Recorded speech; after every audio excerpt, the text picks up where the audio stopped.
Hola, ¿cómo están chicos? El día de hoy comenzamos con la saga de videos acerca de la nomenclatura y formulación inorgánica.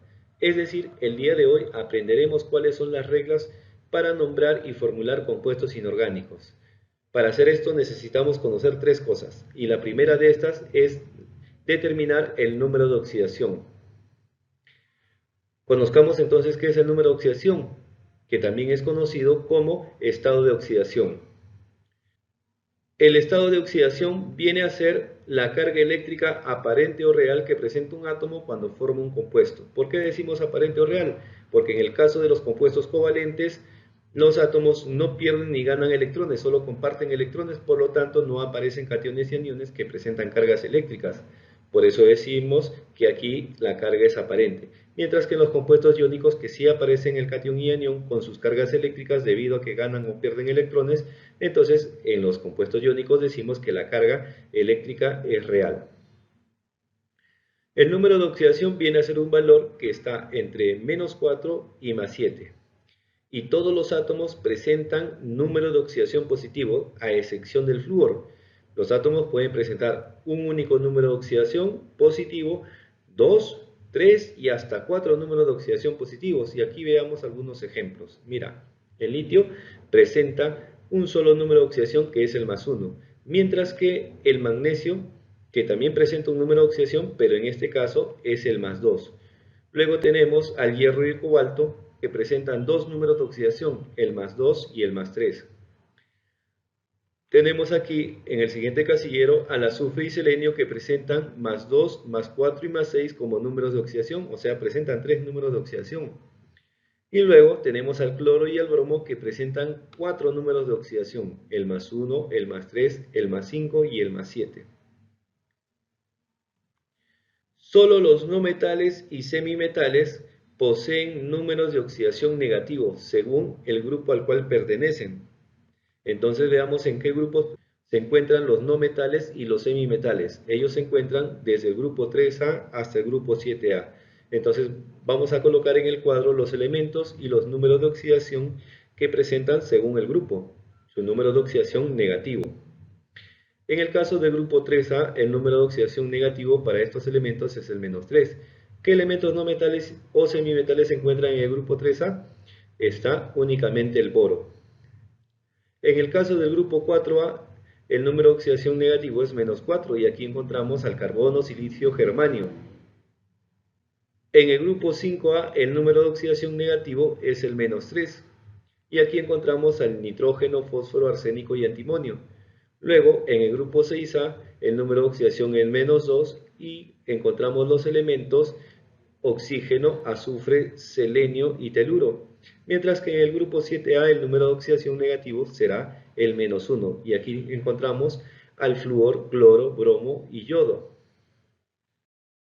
Tenemos que mencionar que los números de oxidación para todos los elementos ya están determinados y los puedes encontrar en la tabla periódica. No hay necesidad que te tengas que aprender esos números de oxidación, ya que vienen como dato en los ejercicios tanto de libros como de examen de admisión.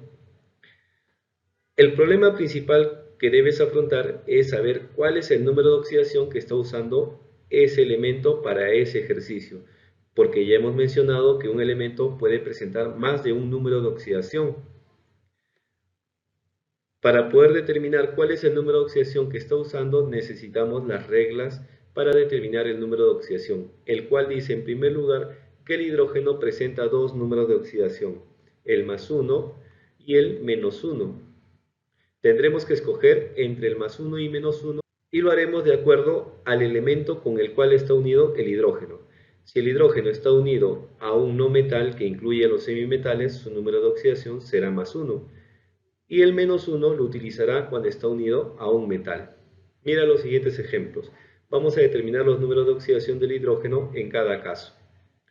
En este primer caso, ya sabemos que el hidrógeno presenta número de oxidación +1 o -1 y tendremos que escoger entre uno de ellos. Como está unido al fósforo y el fósforo es un no metal, entonces tendremos que escoger el número de oxidación +1. El siguiente caso, ya sabemos, el hidrógeno +1 o -1, entonces escojamos entre uno de ellos dos. ¿Con qué elemento está unido el hidrógeno? Con el cobre en este caso, y el cobre es un metal. Por lo tanto, tendremos que escoger como número de oxidación del hidrógeno al -1. En el tercer caso, veamos, igual el hidrógeno podría ser +1 o -1. Como está unido al azufre, que es un no metal, entonces tendremos que escoger el +1. En este tercer caso, mira, la cosa se pone un poco confusa. Vemos hacia la izquierda metales, vemos hacia la derecha no metales. Pero la realidad es que debemos recordar que en enlaces químicos mencionamos que cuando está el oxígeno, el hidrógeno se une a ese oxígeno. Así es de que el hidrógeno, que puede ser +1 o -1, debido a que está unido al oxígeno, que es un no metal, entonces el hidrógeno presentará número de oxidación +1. La segunda regla nos dice que el oxígeno presenta 3 números de oxidación, el -2, el -1 y el +2. El -2 es un número de oxidación general, es decir, en la mayoría de los casos presentará este número de oxidación, mientras que el -1 y +2 son casos excepcionales. El -1 solo lo presenta cuando está formando unos compuestos llamados peróxidos, y el +2 es un caso único que solo lo presenta cuando está unido al flúor. Veamos los siguientes casos. Tenemos al oxígeno unido al hierro, entonces su número de oxidación es -2. Mira el siguiente caso también. El oxígeno está ahí unido al carbono, entonces su número de oxidación es -2. Siempre vamos a colocarle al oxígeno -2 porque es su número de oxidación general.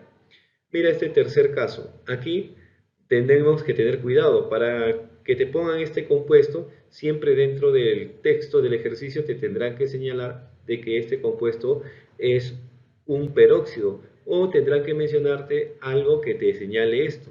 Así que en este caso el oxígeno presentará número de oxidación -1. La tercera regla dice que todos los elementos del grupo 1A presentan número de oxidación +1, así que debemos recordar qué elementos están aquí. Tenemos a litio, sodio, potasio, rubidio, cesio y francio. Acuérdate de la memotecnia, lina, casi, roba, casa francesa. La cuarta regla dice que todos los elementos del grupo 2A presentan número de oxidación +2 y también tenemos que recordar qué elementos están en este grupo. Tenemos al berilio, magnesio, calcio, estroncio, bario y radio. Acuérdate la memotecnia, venga acá, señor Vara.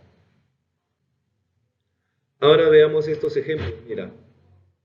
Tenemos al potasio unido al cloro y me piden que determine el número de oxidación del potasio. Basta con saber que el potasio pertenece al grupo 1A para saber que su número de oxidación es el +1. Mira este otro caso, nos piden señalar el número de oxidación del magnesio. Nuevamente, basta con saber únicamente que el magnesio pertenece al grupo 2A para saber que su número de oxidación es el +2. Mira este último caso. Aquí nos piden señalar el número de oxidación del calcio y basta con saber que el calcio pertenece al grupo 2A para saber que su número de oxidación es +2. La quinta regla dice que la suma de números de oxidación de un compuesto es igual a su carga molecular. Si un compuesto no tiene carga molecular, entonces se sobreentiende que la carga es cero. Veamos algunos ejemplos, mira. Tenemos aquí al amoníaco. En el amoníaco nos piden determinar el número de oxidación del nitrógeno. ¿Qué debemos hacer? Tenemos que colocarle una variable al nitrógeno, ya que no sabemos su número de oxidación y queremos saberlo. Luego tendremos que colocar número de oxidación a todos los demás elementos que acompañan al nitrógeno. En este caso está el hidrógeno, pero el hidrógeno puede ser +1 o -1. Dependerá de qué tipo de elemento es el nitrógeno. Y el nitrógeno es un no metal, así es de que escogeremos el +1 para el hidrógeno. Ahora sí aplicamos la quinta regla. La suma de números de oxidación que hemos colocado debe ser igual a 0, ya que el amoníaco no presenta carga. Para eso multiplicaremos los subíndices de cada elemento por los números de oxidación que hemos colocado. En el caso del nitrógeno, como no hay subíndice, se multiplica por 1 nada más. Entonces sería 1 por X, 3 por +1, se suman y es igual a 0. Entonces X tendría que ser -3. El número de oxidación del nitrógeno es -3. Siguiente caso, mira, tenemos aquí que nos piden el número de oxidación del oro. Así que le colocamos una X al oro y luego a los demás elementos que lo acompañan le colocamos su número de oxidación según corresponda. Solo tenemos al hidrógeno y el hidrógeno puede ser -1 o +1. Entonces, como el oro es un metal, escogeremos el -1 para el hidrógeno. Luego multiplicamos por los subíndices, que en ambos casos es 1, así que tendríamos 1 por X y 1 por -1. Esto se iguala a 0 y entonces X sale +1. El número de oxidación del oro tendría que ser +1.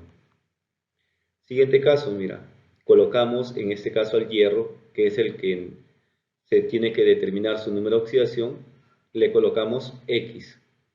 Al oxígeno -2 y luego multiplicamos 2 por X y 3 por -2. Esa suma lo igualamos a 0 y luego despejamos X, tendremos como valor +3, el número de oxidación del hierro +3. En el carbonato de calcio nos piden el número de oxidación del carbono, así que le ponemos X al carbono, luego los números de oxidación según corresponda. En el caso del calcio, como pertenece al grupo 2A, según la cuarta regla, debe presentar número de oxidación +2.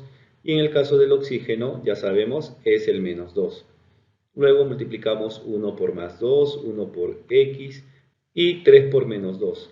Luego tendríamos 2 más X menos 6 igual a 0. X termina siendo igual a +4. El número de oxidación del carbono en este caso es +4. Este último caso, para esta diapositiva, mira, nos piden el número de oxidación del fósforo, le colocamos una X.